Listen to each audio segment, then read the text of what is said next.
हमारी कंपनी के कर्मचारियों को रोज सुबह पार्किंग के लिए झगड़ना न पड़े। मैंने 2 मिलियन खर्च करके इस इमारत का पूरा बेसमेंट पार्किंग लॉट अपने नाम कर लिया था, लेकिन जब अचानक से भारी तूफान और बारिश आई तो मेरी ही पत्नी को उस सिक्योरिटी गार्ड के कैप्टन ने पार्किंग के गेट पर ही रोक दिया। मैंने तुरंत उसे फोन लगाया और कहा, तुम अभी कहाँ हो? बारिश बहुत तेज हो रही है, गाड़ी मत चलाना, किसी सुरक्षित जगह पर रुक जाओ। फोन पर उसकी घबराई हुई आवाज आई, मैं तुम्हारी कंपनी के नीचे ही हूँ, लेकिन उन्होंने पार्किंग का गेट बंद कर रखा है। सिक्योरिटी गार्ड मुझे अंदर नहीं जाने दे रहा। पानी गाड़ी के अंदर घुसने लगा है और मेरे टखनों तक पहुंच गया है। ये सुनकर मेरे होश उड़ गए। मैंने कहा, क्या? वो गार्ड गेट नहीं खोल रहा? तुम उसे अपनी गाड़ी का नंबर बताओ और कहो कि ये हमारी प्राइवेट पार्किंग है। उसने रोते हुए कहा। मैंने उसे सब बताया, लेकिन वो कहता है कि सिस्टम में इस गाड़ी का नंबर दर्ज नहीं है, इसलिए कोई भी आ जाए वो गेट नहीं खोलेगा। मुझे अपने कानों पर विश्वास नहीं हो रहा था। जिस पार्किंग को मैंने 2 मिलियन देकर खरीदा था, आज वही मेरी पत्नी की जान के सामने एक दीवार बनकर खड़ी थी। उसकी हालत और खराब हो रही थी। उसने कहा, पानी अब मेरे पैरों के ऊपर तक आ गया है, मैं बाहर भी नहीं निकल सकती और पीछे बहुत सी गाड़ियां फंसी हैं, तो मैं गाड़ी पीछे भी नहीं ले सकती। मुझे बहुत डर लग रहा है। मैंने खुद को शांत किया और उसे समझाया, मेरी बात ध्यान से सुनो, अपना जरूरी सामान लो और तुरंत गाड़ी से बाहर निकलो। पानी से होते हुए बिल्डिंग के अंदर वाले हॉल की तरफ जाओ। मैं अभी लिफ्ट से नीचे आ रहा हूँ, मैं तुम्हें वहीं मिलूंगा। यह कहकर मैं तुरंत अपने ऑफिस से बाहर दौड़ा। लिफ्ट में जाते हुए मैं यही सोच रहा था कि गाड़ी में फंसे रहना मौत को बुलावा देना है, उसका बाहर निकलना ही सही था। लेकिन मुझे क्या पता था कि उसका गाड़ी से बाहर निकलना एक भयानक बुरे सपने की शुरुआत होने वाली थी। मैंने बिना समय बर्बाद किए सिक्योरिटी गार्ड के कमरे में फोन लगाया। कॉल उठते ही मैंने कहा, मैं सबसे ऊपरी मंजिल की होंगदा टेक्नोलॉजी कंपनी से लू युआन बोल रहा हूँ। मेरी पत्नी को बारिश से बचने के लिए अंदर हॉल में आना है, तुरंत लोगों से कहकर उसे अंदर आने दो। दूसरी तरफ से उस गार्ड की ढीठ आवाज आई, ओह तो आप बॉस लू हैं? देखिए ये तो बहुत मुश्किल है, नियम तो नियम होते हैं, सिस्टम में गाड़ी का नंबर नहीं है तो वो बाहरी व्यक्ति है। अब चाहे कोई बड़ा अफसर ही क्यों ना आ जाए, उसे बाहर बारिश में ही भीगना पड़ेगा। मेरा गुस्सा 7वें आसमान पर पहुंच गया। मैंने चिल्लाते हुए कहा, तुम्हारे बॉस ने मुझे खुद इस प्राइवेट पार्किंग के अधिकार दिए हैं। मैंने 2 मिलियन देकर पूरी जगह खरीदी है, मेरी पत्नी को वहां से आने का पूरा अधिकार है। लेकिन उस गार्ड पर कोई असर नहीं हुआ। वो बोला, बॉस अपनी जगह है और मैं अपनी जगह, मैं यहाँ ड्यूटी पर हूँ और सिर्फ सिस्टम के नियमों को मानता हूँ। उसने आगे कहा, अगर उसके कीचड़ वाले कपड़ों से हॉल का कीमती कालीन खराब हो गया तो मेरी महीने भर की पगार भी उसका नुकसान नहीं भर पाएगी। लिफ्ट से निकलते ही मैं भागकर बिल्डिंग के मुख्य दरवाजे पर पहुंचा। बाहर का नजारा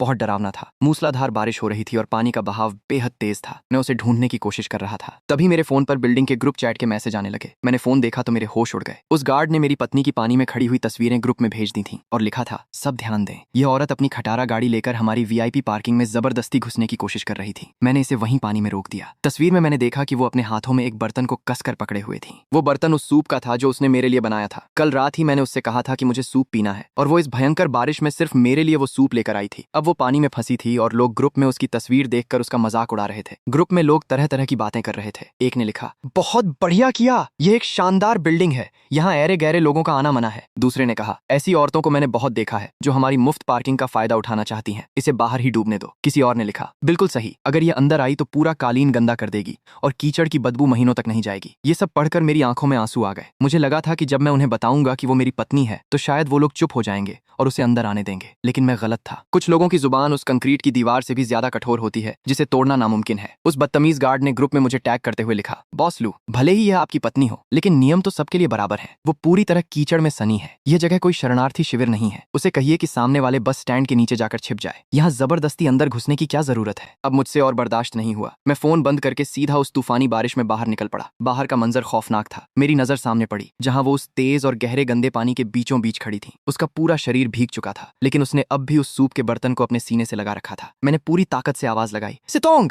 मुझे देखते ही उसके चेहरे पर थोड़ी राहत आई और उसने मुझे पुकारा। मैं भागकर पानी में गया और उसके पास पहुंचा। मैंने तुरंत अपनी जैकेट उतारकर उसे पहना दी। मैंने उसे गले लगाते हुए कहा, अब सब ठीक है, मैं आ गया हूँ। वो कांपते हुए बोली, ये पानी बहुत ठंडा है, मैं तो ठीक से खड़ी भी नहीं रह पा रही थी, लेकिन देखो मैंने सूप को गिरने नहीं दिया, ये अभी भी गर्म है। मेरी आंखें भर आईं। वो पिछले आधे घंटे से इस बर्फीले पानी में खड़ी थी, अपनी जान की परवाह किए बिना, और मुझसे मिलते ही उसकी पहली चिंता मुझे वो सूप देने की थी। उस पल मुझे ऐसा लगा जैसे किसी ने मेरे दिल को मुट्ठी में लेकर जोर से भींच दिया हो। मैंने गुस्से से पलटकर उस गार्ड के केबिन की तरफ देखा। वो मजे से अंदर बैठकर अपनी कुर्सी पर आराम फरमाते हुए फोन चला रहा था और हम पर हंस रहा था। सितोंग ने मेरा हाथ पकड़ते हुए कहा, छोड़ो ना, अब हम चलते हैं। लेकिन मैं उसे उस हाल में छोड़ने वाला नहीं था। मैं उसे साथ लेकर सीधा उस गार्ड के केबिन की तरफ बढ़ा। केबिन के पास पहुंचकर मैंने शीशे पर जोर से हाथ मारा और चिल्लाया, दरवाजा खोलो। उसने आराम से शीशा खिसकाया और ढीठपन से बोला, अरे बॉस लू, आप खुद नीचे आ गए? इतनी तेज बारिश में आपको बहुत तकलीफ हुई होगी। मैंने गुस्से से कहा, मैंने तुम्हें दरवाजा खोलने के लिए कहा था, उसे अंदर जाने दो। वो फिर उसी बेशर्मी से बोला, बॉस लू, मैंने आपसे पहले ही कहा था, बिना मैनेजर की लिखित अनुमति के चाहे कोई भी आ जाए मैं दरवाजा नहीं खोलूंगा। अनुमति? ये कमीना अंदर आराम से एसी की हवा खा रहा था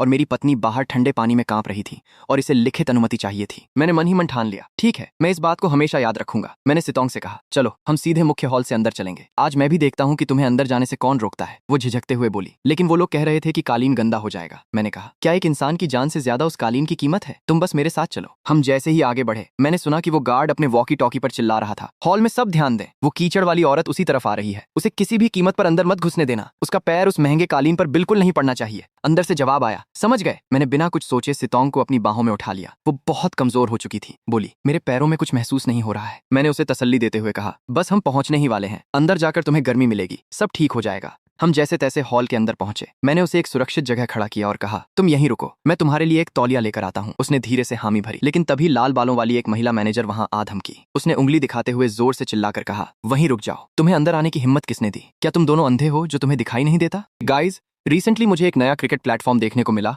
और ऑनेस्टली इसका इंटरफेस और एक्सपीरियंस काफी अच्छा लगा। रजिस्ट्रेशन का प्रोसेस भी बहुत सिंपल है और अकाउंट कुछ ही क्लिक्स में क्रिएट हो जाता है। इस प्लेटफॉर्म पर क्रिकेट से जुड़े अलग अलग फीचर्स और अपडेट्स देखने को मिलते हैं। अगर आप रेगुलर क्रिकेट फैन हैं और टी20, ओडीआई या दूसरे टूर्नामेंट्स को क्लोजली फॉलो करते हैं तो एक बार प्लेटफॉर्म को एक्सप्लोर करके देख सकते हैं। नए यूजर्स के लिए 70,000 रुपीज तक का वेलकम बोनस का ऑफर अवेलेबल हो सकता है।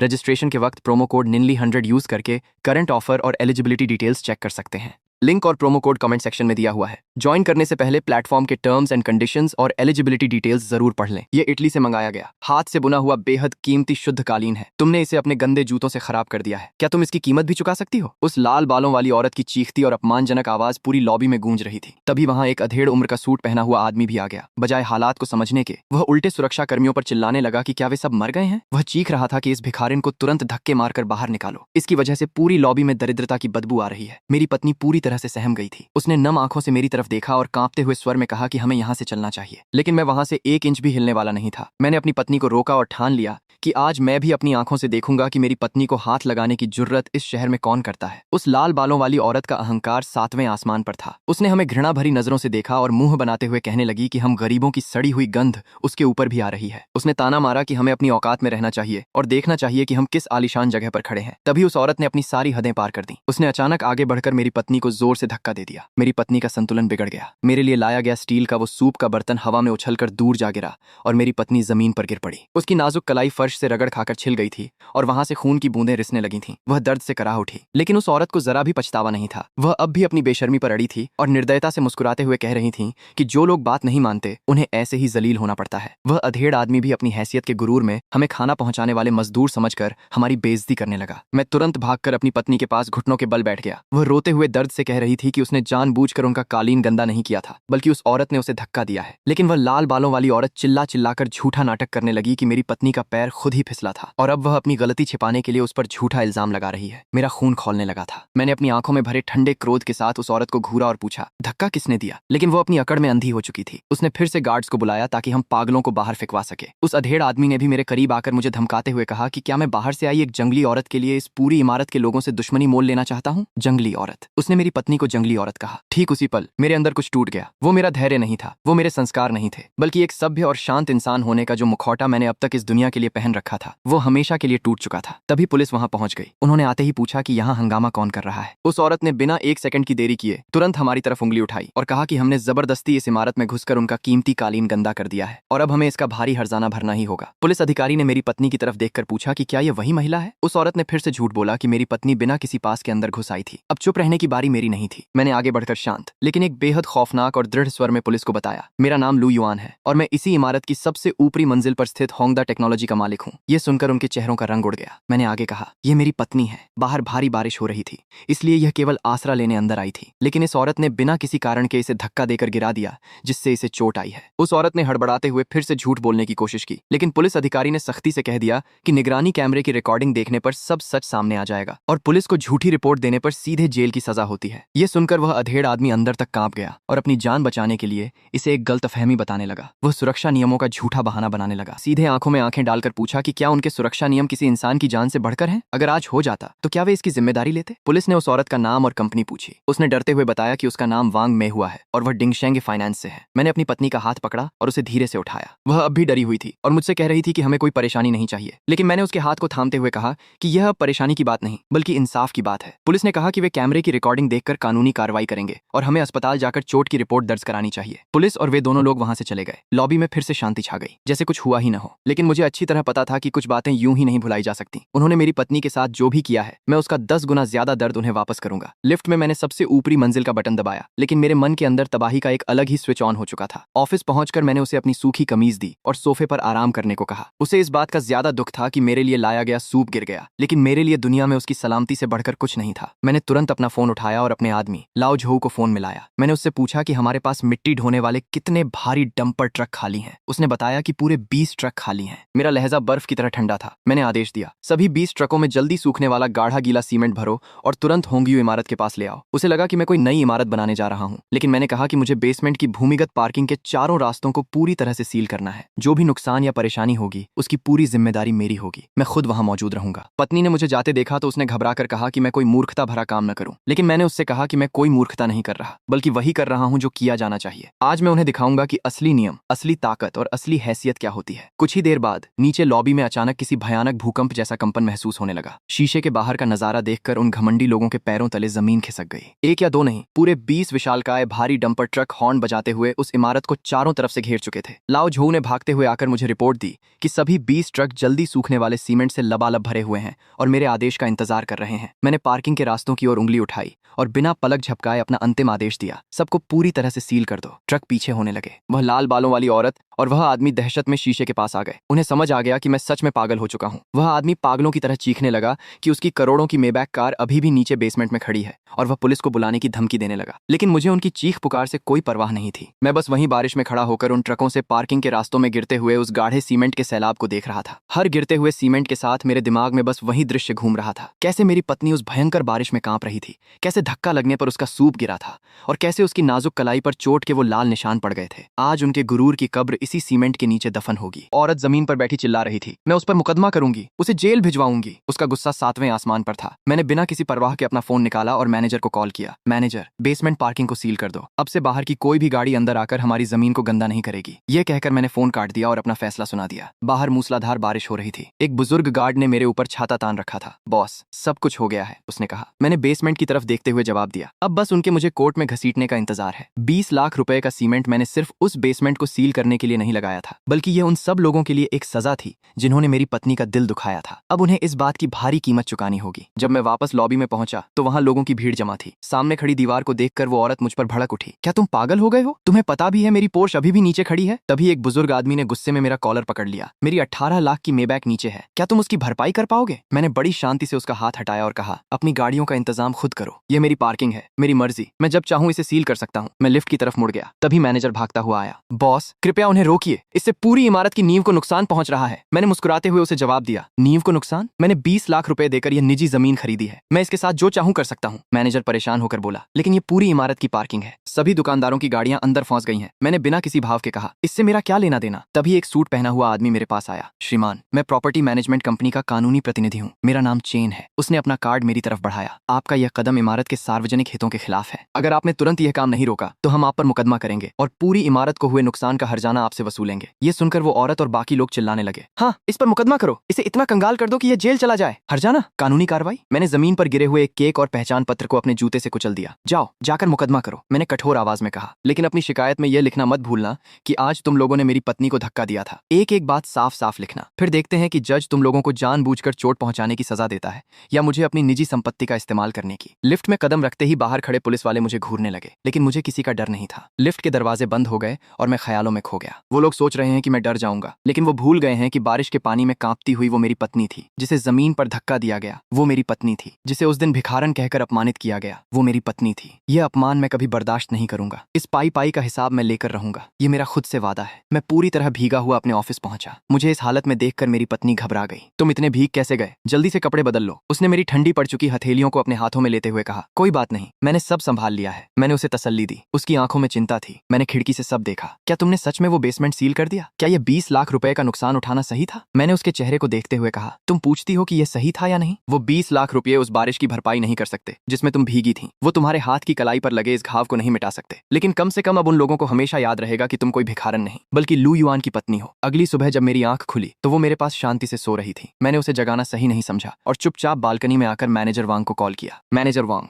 मैं लू युआन बोल रहा हूँ। सामने वाले वित्तीय केंद्र की सबसे ऊपरी मंजिल अभी खाली है क्या? वांग ने तुरंत जवाब दिया, जी बॉस, पूरी ऊपरी मंजिल, 2000 वर्ग मीटर, बेहतरीन नजारा और कड़ी सुरक्षा व्यवस्था। क्या आप उसे देखना चाहेंगे? मैंने साफ शब्दों में कहा, देखने की जरूरत नहीं, मुझे वो चाहिए। क्या आज ही कॉन्ट्रैक्ट साइन हो सकता है? वांग थोड़ा हैरान हुआ, आज ही? बॉस, क्या आप कोई मोल भाव नहीं करेंगे? वो पूरी की पूरी मंजिल है। मैंने उसे टोकते हुए कहा, कोई मोल भाव नहीं, आज दोपहर से पहले मैं वहां शिफ्ट होना चाहता हूँ। क्या ये हो सकता है? वांग ने तुरंत हामी भर दी। ऑफिस पहुंचते ही मैंने अपने सभी कर्मचारियों को इकट्ठा किया। आज दोपहर हम सामने वाले वित्तीय केंद्र की सबसे ऊपरी मंजिल पर शिफ्ट हो रहे हैं। सारे उपकरण, फाइलें और ऑफिस का सामान पैक कर लो। मूविंग कंपनी 10 बजे तक यहाँ पहुंच जाएगी। सब लोग उनका साथ देना। मेरी बात सुनकर सब हैरान रह गए। बॉस, आज दोपहर ही? इतनी जल्दी? एक कर्मचारी ने पूछा। मैंने दृढ़ता से कहा, जितनी जल्दी हो सके उतना अच्छा। अब हम इस जगह पर और नहीं रुकेंगे। जब हम सामान लेकर लॉबी से गुजर रहे थे तो वहां खड़े कुछ लोग हमें देखकर फुसफुसाने लगे। क्या ये सच में यहाँ से जा रहा है इतनी अचानक? एक औरत ने ताना मारा। दूसरी ने हंसते हुए कहा, जरूर डर गया होगा, बेसमेंट सील करके सबकी दुश्मनी जो ले ली है, अब मुकदमा होने के डर से भाग रहा है। एक आदमी ने भी अपनी भड़ास निकाली, भागकर कहाँ जाएगा? हर जाने का एक एक पैसा तो इसे चुकाना ही पड़ेगा। मैं उन सब की बातों को नजरअंदाज करते हुए अपनी टीम के साथ इमारत से बाहर आ गया। बाहर सामान ट्रक में लादा जा रहा था। तभी मेरी नजर दीवार पर लिखे उन लाल शब्दों पर पड़ी जहां मुझे गालियां दी गई थीं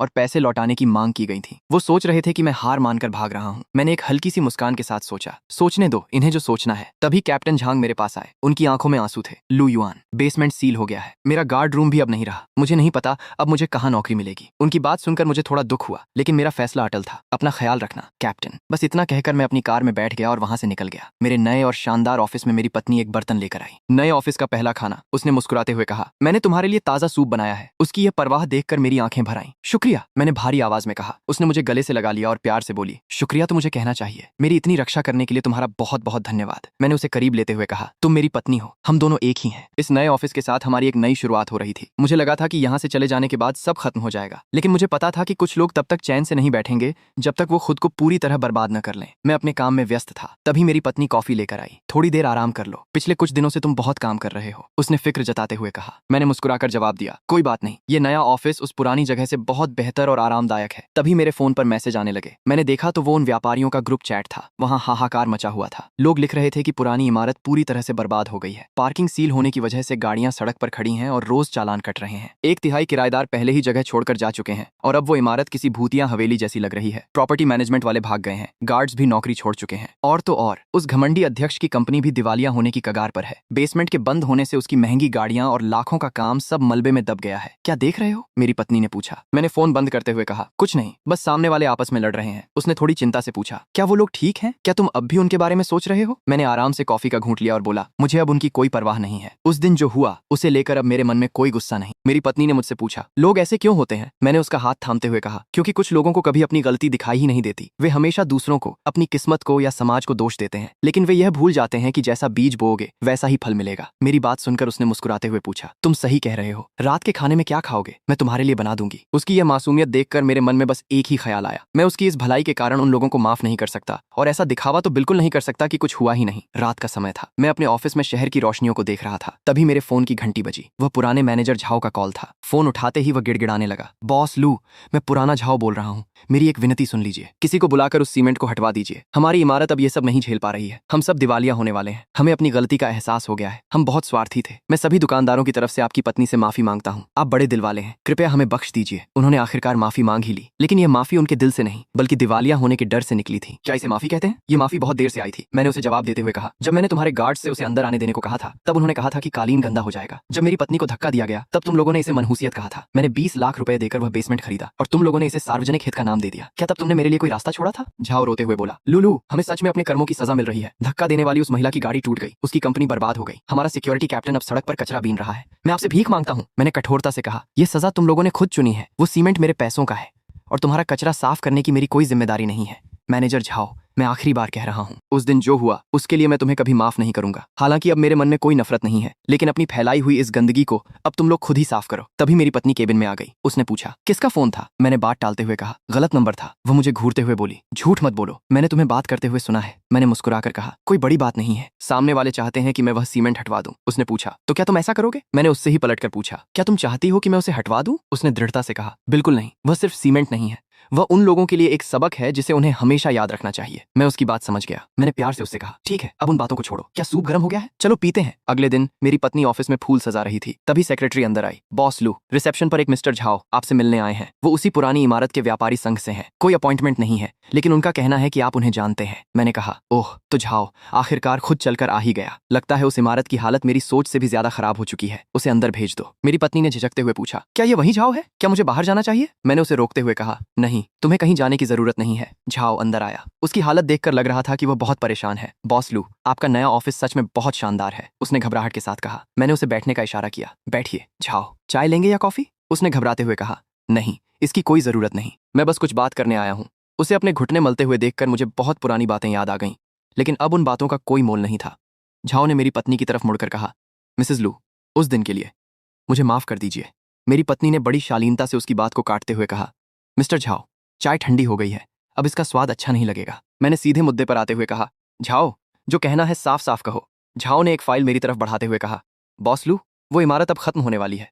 ये देखिए, 60% से ज्यादा किराएदार जा चुके हैं, मेंटेनेंस की फीस भी नहीं आ रही है, अगले महीने फायर इंस्पेक्शन है, अगर पैसे नहीं हुए तो पूरी इमारत को बंद करना पड़ेगा। मैंने बेरुखी से कहा, इन सब से मेरा क्या लेना देना? झाओ परेशान होकर बोला, मुझे पता है कि यह आपकी जिम्मेदारी नहीं है, लेकिन आपके बेसमेंट सील करने के बाद से उस इमारत का दम घुटने लगा है। ग्राहक नहीं आ रहे, कर्मचारी काम छोड़ रहे हैं, मेरी खुद की कंपनी भी डूबने वाली है। मैंने अपनी आवाज थोड़ी तेज करते हुए कहा, मिस्टर झाओ, क्या आपको पता है उस रात मेरी पत्नी कितनी देर तक बारिश में भीगती रही? 35 मिनट, सिर्फ मुझे सूप देने के लिए। और आपका वो सिक्योरिटी कैप्टन गार्ड रूम में एसी की हवा खाते हुए उसका वीडियो बनाकर ग्रुप में मजाक उड़ा रहा था। तुम लोगों ने उसे भिखारन कहा, मनहूस कहा, और कहा कि उसे बाहर ही डूब जाना चाहिए। तुमने ये सब देखा, लेकिन एक शब्द नहीं कहा। झाओ हकलाने लगा, मैं उस वक्त मीटिंग में था। मैंने तंज कसते हुए कहा, मीटिंग? जब तुम ग्रुप में वो शानदार मैसेज भेज रहे थे, तब भी क्या तुम मीटिंग में ही थे? झाओ निशब्द हो गया। मैंने घड़ी देखते हुए कहा, मिस्टर झाओ, दोपहर में मेरी एक मीटिंग है, अगर और कोई बात नहीं है तो। झाओ अचानक भड़क उठा, बॉस लू, आप इतने निर्दयी कैसे हो सकते हैं? उस इमारत पर सैकड़ों लोगों की रोटी चलती है, एक बेसमेंट को सील करके आपने कितने परिवारों को बर्बाद कर दिया है। मैंने भी गुस्से में खड़े होकर कहा, कितने परिवारों को बर्बाद किया? मिस्टर झाओ, जब मेरी पत्नी उस दरवाजे पर मरने की हालत में थी, तब क्या तुमने मेरे परिवार के बारे में सोचा था? जब वह बारिश में कांप रही थी, तब तुम लोग ग्रुप में उसका मजाक उड़ा रहे थे। जब उसे जमीन पर गिराया गया, तब तुमने उसे मनहूसियत कहा था। और अब जब तुम्हारी इमारत गिर रही है तो तुम मुझे निर्दयी कह रहे हो? यहां से चले जाओ। सूरज ढल रहा था। मैं और मेरी पत्नी खिड़की के पास खड़े थे। मैंने अपना फोन चेक किया और फिर उसकी तरफ देखकर कहा, चलो घर चलते हैं, आज रात खाने में क्या है? उसने मुस्कुराते हुए कहा, पसलियों का सूप। मैंने हंसते हुए कहा, फिर से वही सूप? उसने मेरी बांह पकड़ते हुए कहा, तुमने ही तो कहा था कि मैं कितनी भी बार बनाऊं, तुम कभी बोर नहीं होते। मैंने उसे करीब लाते हुए कहा, हाँ, मैं कभी बोर नहीं होता। अगली सुबह एक अखबार की खबर ने तहलका मचा दिया। ये तस्वीर बाहर कैसे लीक हो गई? मेरी पत्नी ने अखबार देखते हुए पूछा। मैंने आराम से कहा, उस दिन वहां बहुत लोग थे, तस्वीर खींचना कोई हैरानी की बात नहीं है। जब पत्रकारों ने मुझे फोन किया तो मैंने कुछ नहीं कहा, लेकिन किसी और ने मेरे हिस्से की सारी सच्चाई उन्हें बता दी। मेरे फोन में व्यापारियों के ग्रुप में खलबली मची हुई थी। लोग परेशान थे कि तस्वीर अखबार में छप गई है और अब पूरे शहर को सच्चाई पता चल गई है। उनके क्लाइंट्स भी उनसे जवाब मांग रहे थे। एक ने तंज कसते हुए लिखा, जब तुम लोग उस दिन ग्रुप में गालियां दे रहे थे, तब यह दिन क्यों नहीं याद आया? इसी बीच टीवी पर एक न्यूज चैनल की बहस चल रही थी। एंकर ने पूछा, प्रोफेसर झो, बेसमेंट को सीमेंट से बंद करने की इस घटना पर आपकी क्या राय है? प्रोफेसर ने गंभीरता से कहा, यह घटना भले ही एक मामूली आपसी विवाद लगे, लेकिन यह हमारे समाज की संवेदनहीनता का एक जीता जागता सबूत है। एक महिला भारी बारिश में अपने पति के लिए खाना लेकर जाती है, लेकिन सिक्योरिटी गार्ड कालीन गंदा होने के डर से उसे अंदर नहीं आने देते। यहां तक कि वहां के लोग उसे धक्का देते हैं और गालियां देते हैं। जब किसी इंसान की बुनियादी सुरक्षा और सम्मान की ही कोई कीमत न रहे, तो उस महंगे कालीन और आलीशान पार्किंग का क्या फायदा? उन्होंने कहा कि मेरा यह कदम भले ही समझदारी भरा न लगे, लेकिन इसे आसानी से समझा जा सकता है। जब एक आम नागरिक की जायज शिकायतों को बार बार नजरअंदाज किया जाए और व्यवस्था से न्याय मिलने के सारे रास्ते बंद हो जाएं, तो एक हताश इंसान ऐसे चरम कदम उठाने पर मजबूर हो ही जाता है। उनका मानना था कि यह घटना हर एक व्यक्ति के लिए गहराई से सोचने का विषय है। रात का समय था और मैं अपने ऑफिस में खड़ा फोन देख रहा था। मेरा लिखा हुआ लेख पब्लिश हुए अभी कुछ ही समय हुआ था और उसे 1 लाख से ज्यादा लोग पढ़ चुके थे। मैं लोगों की प्रतिक्रियाएं पढ़ रहा था। कोई मुझे पागल कह रहा था, तो किसी को मेरी पत्नी पर दया आ रही थी। कुछ लोग मेरे कदम को सही ठहरा रहे थे, तो कुछ इसे बहुत बड़ी ज्यादती मान रहे थे। लेकिन तभी मेरी नज़र एक ऐसे कमेंट पर रुकी जिसने मुझे काफी देर तक सोचने पर मजबूर कर दिया। उस व्यक्ति ने लिखा था कि उसकी पत्नी के साथ भी सालों पहले बिल्कुल ऐसा ही हुआ था। वो भारी बारिश में आधे घंटे तक बाहर खड़ी रही और पूरी तरह भीग गई। उस रात उसकी पत्नी को तेज बुखार आ गया था और वह अपनी बेबसी पर बस रोता रहा था। उस अजनबी ने मेरे कदम की तारीफ की थी। मुझे लगा कि यह दर्द सहने वाला मैं ना तो पहला इंसान था और ना ही आखिरी, लेकिन कम से कम अब लोगों ने सच देख लिया है और मेरे लिए बस यही काफी है। दूसरी तरफ उस जर्जर हो चुकी इमारत के अंदर कुछ परेशान लोग अपना सामान लिए खड़े थे। एक महिला गुस्से में चिल्ला रही थी कि बिल्डिंग मैनेजमेंट वाले भाग गए हैं और अब उनके डिपॉजिट और पार्किंग के पैसों का क्या होगा। पास खड़ा एक आदमी निराशा से कह रहा था कि अब उन पैसों को भूल जाओ, कंपनी बंद हो चुकी है और उसका मालिक भी फरार है। तभी वहां का बॉस झाओ बीच बचाव करते हुए सबको शांत रहने को कह रहा था। उसने बताया कि उसने एक वकील से बात कर ली है और अब वे कानूनी रास्ता अपनाएंगे। ये सुनकर वह महिला झाओ पर ताना मारते हुए बोली कि उसकी खुद की कंपनी दिवालिया होने की कगार पर है और वह कानूनी रास्ते की बात कर रहा है। झाओ हकलाते हुए बोला कि वह कोई उपाय ही तो सोच रहा है। महिला ने तंज कसते हुए कहा कि अब उनके पास इकलौता उपाय मेरे सामने गिड़गिड़ाना है, लेकिन अब मैं उनकी बात क्यों सुनूंगा। इमारत के बाहर सब कुछ वीरान हो चुका था। एक मूवर्स कंपनी के 2 मजदूर सामान ले जाते हुए आपस में बात कर रहे थे कि एक और परिवार यहाँ से चला गया। इस पूरी बिल्डिंग में अब 10 परिवार भी नहीं बचे थे। वे कह रहे थे कि अगर ऐसा ही चलता रहा तो जल्द ही यह जगह एक भूतहा हवेली बन जाएगी। दूसरा मजदूर हंसते हुए कह रहा था कि वहां तो भूत भी नहीं आना चाहेंगे, क्योंकि बिना पानी और बिजली के वहां भूतों को भी मेंटेनेंस चार्ज देना पड़ेगा। मैं अपने लैपटॉप पर उसी इमारत के बर्बाद होने की खबरें पढ़ रहा था। मेरे बनाए हुए सीमेंट की उस एक दीवार ने पूरी बिल्डिंग के बिजनेस को तबाह कर दिया था। तभी मेरी सेक्रेटरी अंदर आई और उसने बताया कि नीचे वांग मेहुआ नाम की एक महिला मुझसे मिलना चाहती है, जो उसी बिल्डिंग में एक कंपनी चलाती थी। मैंने उसे अंदर भेजने के लिए कहा, यह सोचते हुए कि वह अब यहाँ माफी मांगने आई है या कोई नया तमाशा खड़ा करने। दरवाजा खुला और वांग मेहुआ झिझकते हुए अंदर आई। उसके चेहरे पर गहरी चिंता और पछतावा साफ नजर आ रहा था। वह मेरे सामने बैठी और कांपती हुई आवाज में माफी मांगने लगी। वह कहने लगी कि उस दिन उसे मेरी पत्नी को धक्का नहीं देना चाहिए था और न ही उसे बुरा भला कहना चाहिए था। उसने बहाना बनाया कि उस वक्त उसका दिमाग काम नहीं कर रहा था और उसे नहीं पता था कि बाहर इतनी तेज बारिश हो रही है या वह वहां सूप देने आई थी। उसका यह झूठ सुनकर मेरा गुस्सा भड़क उठा। मैंने कड़कती आवाज में उससे पूछा कि क्या उसे सच में बाहर की बारिश नहीं दिखी। जब उसने मेरी पत्नी को धक्का दिया तो उसके हाथ में सूप का बर्तन था। जब वह उसे भिखारिन कह रही थी तब मेरी पत्नी पूरी तरह भीग कर ठंड से कांप रही थी।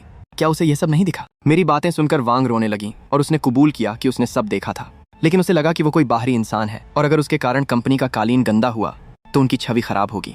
मैंने तंज कसते हुए कहा कि सिर्फ एक कालीन को गंदा होने से बचाने के लिए उसने एक पूरी तरह भीगी हुई महिला को 40 मिनट तक तूफान में बाहर खड़ा रखा। यह दिमाग की नहीं बल्कि दिल की खराबी है, क्योंकि कुछ लोगों के दिल में दूसरों के लिए कोई जगह नहीं होती।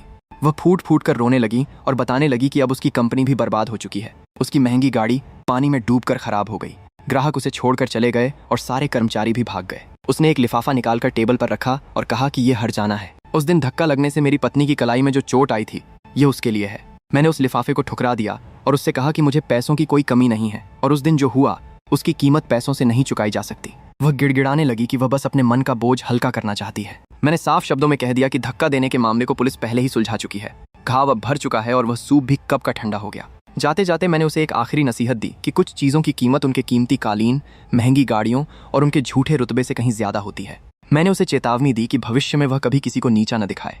मेरी बातें सुनकर वह रोते हुए वहां से चली गई। उसके जाने के बाद मेरी पत्नी हाथ में चाय लेकर अंदर आई और पूछने लगी कि क्या वह महिला वही थी जिसने उस दिन उसे धक्का दिया था। मैंने हामी भरते हुए बताया कि वह माफी मांगने और हर्जाना देने आई थी, क्योंकि उसकी कंपनी अब डूब चुकी है। मेरी पत्नी ने कहा कि वह महिला बहुत बदल गई है, कमजोर और बूढ़ी लग रही है। मैंने पूछा कि क्या उसे अब भी उस पर गुस्सा आता है। उसने मुस्कुराकर कहा कि पहले आता था, लेकिन अब उसकी हालत पर सिर्फ तरस आता है। मेरी पत्नी ने मुझे सीमेंट का एक टुकड़ा दिखाया और पूछा कि अगर उस दिन गार्ड ने बैरियर उठा दिया होता और उसे अंदर जाने दिया होता तो क्या आज ये सब होता। मैंने उसे समझाते हुए कहा कि अगर वो दीवार नहीं होती तो हमारी खोई हुई इज्जत कभी वापस नहीं आती। बीते हुए कल में अगर जैसी कोई चीज नहीं होती, जो होना था वो हो चुका है। उन्होंने अपना रास्ता चुना और हमने अपना। अब हर कोई अपने अपने रास्ते पर है। उधर उस खाली हो चुकी बिल्डिंग में बॉस झाओ का शानदार ऑफिस भी पूरी तरह उजड़ चुका था। एक मजदूर उसे चाबियां सौंपकर वहां से चला गया। झाओ उस खाली कमरे को देखकर भावुक हो रहा था। उसने 20 साल की कड़ी मेहनत से एक छोटे से बेसमेंट से शुरू करके इस पूरी मंजिल पर अपना साम्राज्य खड़ा किया था और आज वो फिर से एक खाली कमरे में खड़ा था। मेरी बनाई हुई वह दीवार तो अब भी वहीं थी, लेकिन उसका सब कुछ छिन चुका था। वह अपनी बिल्डिंग के उद्घाटन की पुरानी तस्वीर को देखकर उदास हो रहा था। तभी उसके वकील का फोन आया। वकील ने उसे बताया कि अगले महीने उसके घर की भी नीलामी होने वाली है। झाओ ने भारी मन से फोन रख दिया। अब उसके पास रहने के लिए भी कोई जगह नहीं बची थी और उसे किराए का मकान ढूंढना था। 20 साल में बनाया हुआ घर पल भर में मिट्टी में मिल गया। उसे अपनी पत्नी का ख्याल आ रहा था, जिसने हमेशा उसका साथ दिया, और आज वह उसे एक छत भी नहीं दे सकता था। वह निराशा से बस यही सोच रहा था कि आखिर यह सब शुरू कैसे हुआ। शाम के धुंधलके में बॉस झाओ अपनी उस बर्बाद हो चुकी बिल्डिंग के बाहर खड़ा था। तभी कबाड़ बीनने वाली एक बुजुर्ग महिला उसके पास आई और पूछने लगी कि क्या वह भी यहाँ कुछ खोजने आया है। झाओ ने हैरानी से उसकी तरफ देखा। बुजुर्ग महिला ने उसे बताया कि यहाँ बहुत से लोग कुछ न कुछ खोजने आ चुके हैं। कोई अपनी गाड़ी ढूंढने आया, कोई अपना पैसा, तो कोई अपनी खोई हुई इज्जत। लेकिन सच तो यह है कि अब यहाँ किसी को कुछ नहीं मिलने वाला, सब कुछ अंदर ही दफन हो गया। बूढ़े झाओ की आवाज में एक अजीब सी निराशा थी।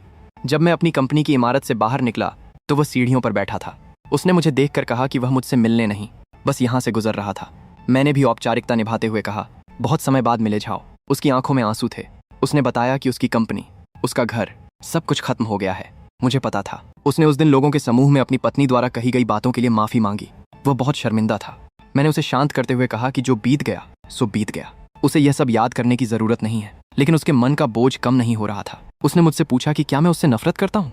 मैंने साफ कह दिया, नहीं, मैं खुद से नफरत करता हूँ। दूसरों से नफरत करना बहुत थका देने वाला काम है। मैंने अपनी जेब से एक कार्ड निकाला और उसे देते हुए कहा कि मेरे एक दोस्त की कंपनी में लोगों की जरूरत है, तुम्हारा अनुभव वहाँ काम आएगा। वेतन बहुत ज्यादा नहीं है, लेकिन गुजारा हो जाएगा। वह हैरान था कि वह मेरा यह एहसान कैसे चुकाएगा। मैंने उससे कहा कि उसे कुछ चुकाने की जरूरत नहीं है, यह मैंने उसके लिए नहीं किया है। मैं बस यह नहीं चाहता कि मेरी पत्नी को लगे कि इस दुनिया में केवल नफरत बची है। अपनी गाड़ी में बैठते हुए मैंने शीशे से उसे देखा। मैंने उसे एक रास्ता दे दिया था, लेकिन उस पर चलना उसे खुद ही था। कुछ कर्ज इंसान को खुद ही चुकाने पड़ते हैं। उसी शाम जब झाओ अपने एक छोटे से टूटे फूटे कमरे में पहुंचा तो उसकी पत्नी ने उसे खाना परोसा। वह अपनी हार पर माफी मांगने लगा, लेकिन उसकी पत्नी ने उसका हाथ थाम कर कहा कि उसका जिंदा रहना ही सबसे बड़ी बात है। तब झाओ ने उसे मेरे द्वारा दी गई नौकरी के बारे में बताया। उसने अपनी पत्नी से कहा कि मेरी बात सही थी, खुद से नफरत करने वाले के पास सुधरने का मौका होता है। वह अपना कारोबार और घर नहीं बचा पाया, लेकिन वह खुद को और अपने परिवार को तो बचा ही सकता है। उसके लिए बस इतना ही काफी था। कुछ दिनों बाद मेरे दफ्तर में जियांग चेंगे विश्वविद्यालय के समाज शास्त्र के प्रोफेसर झोउ मिंगयुआन मुझसे मिलने आए। मेरी पत्नी भी वहीं थी और उसने प्रोफेसर को चाय दी। प्रोफेसर ने हमें अपने शोध पत्र का पहला मसौदा दिखाया। उसका शीर्षक था उदासीनता की कीमत, सीमेंट से बंद जमीन के नीचे की पार्किंग का एक समाज शास्त्रीय अध्ययन। प्रोफेसर ने यह लेख इसलिए नहीं लिखा था कि कौन सही है या कौन गलत, बल्कि वह लोगों को यह याद दिलाना चाहते थे कि जब समाज में केवल स्वार्थ और अपना फायदा ही मायने रखने लगता है तो अंत में उसकी कीमत सभी को चुकानी पड़ती है। मैंने उनसे पूछा कि क्या उन्हें लगता है कि इसे पढ़ने के बाद लोग बदलेंगे। उनका जवाब था, सब नहीं बदलेंगे, लेकिन अगर 100 में से एक इंसान भी किसी को धक्का देने, गाली देने या उसका रास्ता रोकने से पहले एक बार सोच ले तो उनका यह लेख लिखना सफल हो जाएगा। मेरी पत्नी ने प्रोफेसर की बातों को ध्यान से सुना। उसने प्रोफेसर से कहा कि वह उस दिन की घटना को दोबारा याद नहीं करना चाहती। प्रोफेसर ने तुरंत कहा कि वह उन हिस्सों को हटा देंगे जिससे उसे परेशानी हो रही है, लेकिन मेरी पत्नी ने मना कर दिया।